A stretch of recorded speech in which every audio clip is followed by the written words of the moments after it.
Halo adik-adik, ketemu lagi dengan kakak. Pada pembelajaran kali ini, kita akan menyimak video pembelajaran kelas 4 dari buku tema 4, subtema 1, pembelajaran 4, yaitu berbagai pekerjaan. Adik-adik dimohon untuk menyimak video ini sampai akhir ya, dan kerjakan tugasnya. Adik-adik tahu tidak pengetahuan apa saja yang harus dimiliki oleh seseorang yang bekerja? Apa yang akan terjadi jika mereka tidak memiliki nilai-nilai itu? Nah, sekarang kakak mempunyai suatu cerita yang berjudul Pemimpin Idola, Pemimpin yang Jujur. Namun, untuk melatih kemampuan membaca adik-adik, silakan adik-adik membaca cerita ini sampai akhir ya.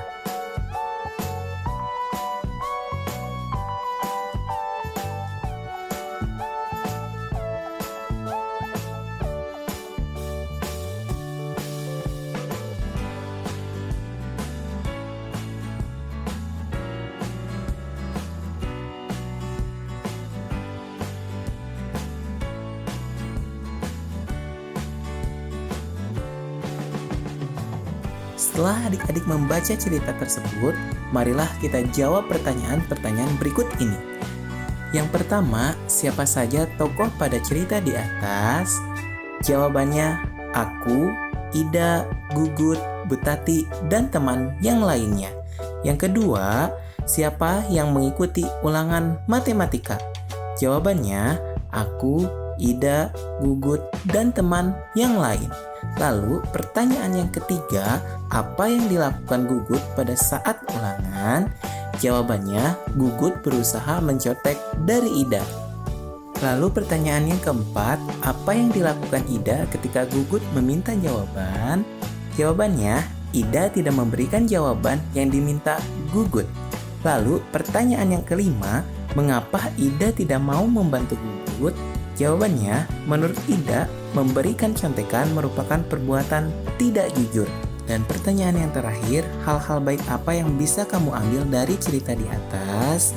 Jawabannya, ketika melaksanakan ulangan, kita harus jujur dan berusaha sendiri. Sesuai dengan pembelajaran sebelumnya, apakah menurut adik-adik sikap Ida sesuai dengan makna sila pertama Pancasila? Jelaskan. Jawabannya, sikap Ida sesuai dengan makna sila pertama Pancasila. Kita harus jujur. Ketika kita tidak jujur, maka akan merugikan diri sendiri dan orang lain. Lalu, apakah menurut adik-adik sikap Gugut sesuai dengan makna sila pertama Pancasila? Jelaskan. Ya, jawabannya, sikap Gugut tidak sesuai dengan makna sila pertama Pancasila. Sikap Gugut mencontek pada saat ulangan menunjukkan dia tidak jujur dan tidak sesuai dengan sila pertama Pancasila. Kemudian, di sini kakak akan memberikan pengandaian apabila Ida memberikan contekan. Apa yang akan terjadi? Ya, betul. Kedua anak tersebut sama-sama berlaku tidak jujur dalam ulangan. Kemudian, pertanyaan selanjutnya, apa dampaknya bagi Gugut? Jawabannya, dengan mencontek, Gugut berlaku tidak jujur dan tidak mau berusaha sendiri. Lalu, pertanyaan yang ketiga, apa dampaknya bagi Ida? Jawabannya, berarti Ida sudah berlaku tidak jujur dengan memberi contekan. Dan pertanyaan yang terakhir, apa dampaknya bagi guru yang mengajar? Jawabannya, bagi guru, ulangan adalah untuk mengukur pemahaman anak. Dengan saling mencontek, maka tujuan dari diadakannya ulangan tidak tercapai. Setelah menjawab beberapa pertanyaan tersebut, mengapa kita harus bersikap jujur? Jawabannya, kejujuran merupakan dasar bagi perbuatan yang lain. Sekali kita tidak jujur, maka selanjutnya juga akan tidak jujur.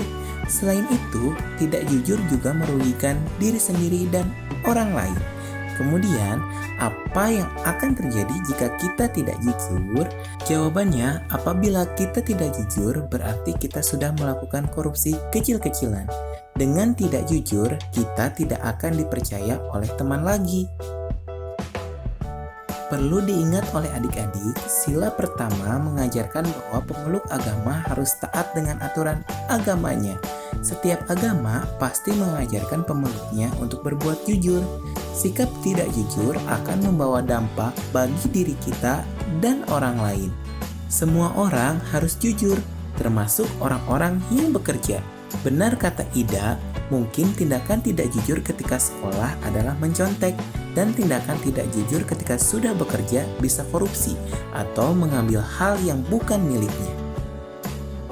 Setelah menyimak materi tersebut, ceritakanlah sikap jujur yang adik-adik sering lakukan ketika di rumah maupun di sekolah.